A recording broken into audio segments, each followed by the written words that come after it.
আদব হচ্ছে যে কখনো কোথাও একা ঘুমাবেন না, চেষ্টা করবেন যে একা যেন না ঘুমান, একা ঘুমাবেন না কোথাও। বিশেষ করে যদি একটা পুরো বিল্ডিং আছে আর একাই পুরো বিল্ডিং ঘুমিয়ে আছেন, একটা ফ্ল্যাট আছে একাই ঘুমাচ্ছেন, না ঠিক আছে, রাত দিন হয়তো বসবাস করছেন আপনি একা এক রুমে পাশে, তারপরে উত্তম হচ্ছে যে না, এক রুমে একজন একা ঘুমাবেন না, এতে শয়তান বেশি সুযোগ দেবে। নবী করিম সাল্লাল্লাহু আলাইহি সাল্লাম একা সফর করতে নিষেধ করেছেন, একা ঘুমাতে নিষেধ করেছেন। গোটা বিল্ডিং যদি একাই থাকেন, আমাদের ইসলামিক সেন্টার 7 তলা বিল্ডিং, একাই যদি থাকেন কেমন লাগবে আপনাকে? এমনিতে একটা ভ্রম, হ্যাঁ, এমনিতে শয়তান আপনার মধ্যে এমন পালপিটেশন সৃষ্টি করবে, ভ্রম হবে। গত কয়েকদিন আগে রাত্রে এসে বসে থেকে গেলাম 11টা পর্যন্ত ইসলামিক সেন্টারে। 11টার পরে বেরোলাম, সাধারণত এরকম করি না, কিন্তু ব্যতিক্রম সেই দিন বসে থেকে গেলাম, তারপরে বেরোলাম, সমস্ত কিছু অন্ধকার। দেখি আমাদের আমেল যে আছে 10:30 পর্যন্ত, ও লাইট ফাইট বন্ধ করে সমস্ত কিছু অন্ধকার করেছে, নিজে লাইটটা জ্বালিয়ে লিফট দেখতে হইলো, নামতে হইলো। তো কেমন যেন মনে হচ্ছে, হ্যাঁ, একা এত বড় একটা বিশাল বিলে যেন কেমন মনে হচ্ছে। তাহলে যার ইমান দুর্বল তার মধ্যে আরো কত কিছু হইতে পারে। হ্যাঁ, শয়তান যখন দেখবে যে না এর মন খুব দুর্বল, এ ভয় পাচ্ছে, তখন চেপে বসে। এটা হচ্ছে শয়তানের বদ চরিত্র। যদি দেখে যে ইমান দুর্বল, আমল দুর্বল, আর মনটাও দুর্বল হয়ে পড়েছে, ওর চেহারা দেখে বোঝা যাচ্ছে যে ভয় পাচ্ছে, তখন আপনাকে আর ছাড়বে না কিন্তু। আর এইভাবে কিন্তু যে শয়তান স্পর্শ করে, যে শয়তান যে ধরে, আমাদের বিশেষ করে মহিলারা অন্তরের দিক থেকে বেশি দুর্বল, এই জন্য মহিলাদের বেশি জিন শয়তান ধরে। আব্দুল্লাহ বিন উমর রাদিয়াল্লাহু তাআলা আনহু থেকে বর্ণিত, বলছেন যে নবী করিম সাল্লাল্লাহু আলাইহি ওয়াসাল্লাম সম্পর্কে তিনি বলছেন, আন্নান নবী সাল্লাল্লাহু আলাইহি ওয়াসাল্লাম নাহা আনিল ওয়াহদাতি আন ইয়াবিতার রাজুলু ওয়াহদাহু আও ইউসাফিরা ওয়াহদাহ।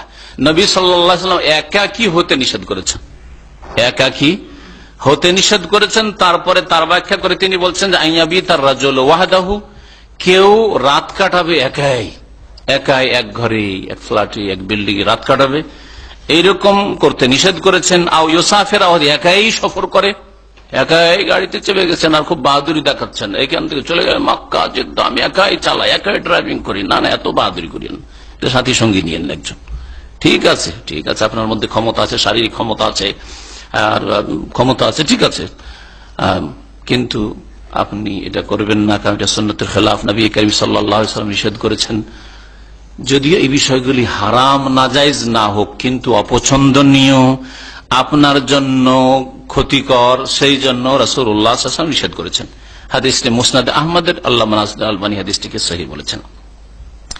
একা হইলে কি হয়? একা হইলে মানুষ কেমন একটা যেন অনুভব করে যে কেউ নাই, এখানে কেউ নাই, রাতের অন্ধকার, কোন একটা কিছু একটু সারা শব্দ হইলেই যেন কেমন মনে হয় যে কেউ নেই, আমি একাই আছি, এরকম হতে পারে।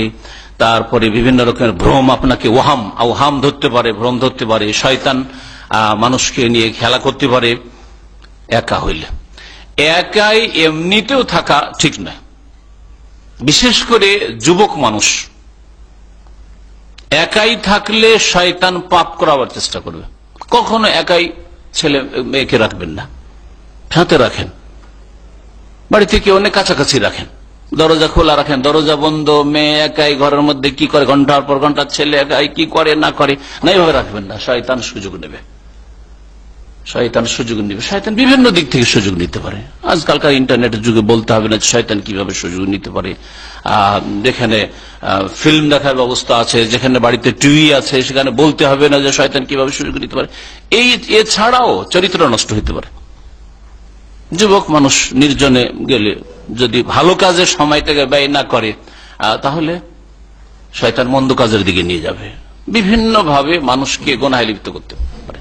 যেই গুনাহগুলি চারিত্রিক ক্ষেত্রে হয়ে থাকে মানুষের, সেগুলি নির্জনতা ছাড়া হয় না, নির্জনতা ছাড়া হয় না।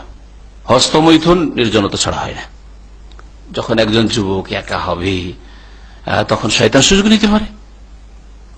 এই ধরনের একটা উদাহরণই দিলাম যাতে করে বুঝতে পারেন যে একা থাকলে শয়তান সুযোগ নিয়ে থাকে, ঈমান হরণ করার চেষ্টা করে, আমল খারাপ করে দেওয়ার চেষ্টা করে, আর এমনিও দুনিয়ার দিক থেকেও, শারীরিক দিক থেকেও ক্ষতি করার চেষ্টা করতে পারে।